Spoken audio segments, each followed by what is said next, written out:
उम्मत के मामू जान है हजरत मुआविया। यूं तो हर एक सहाबी का अपना मकाम है, रखते अलग की शान है हजरत मुआविया। ये रुतबे बुलंद मिला जिसको मिल गया।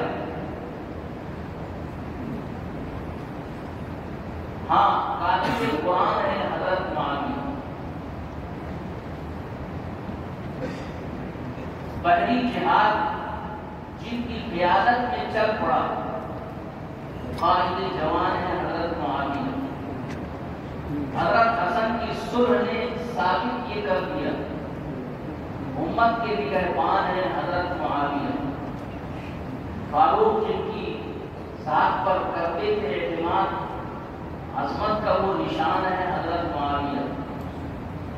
उनसे कटे तो समझो सहाबा से कट गए, एक सख्त इम्तिहान है हजरत मुआविया। बकवास कोई करता रहे मियां, महबूब इंसो जान है हजरत मुआविया। तो इसमें जो फज़ाइल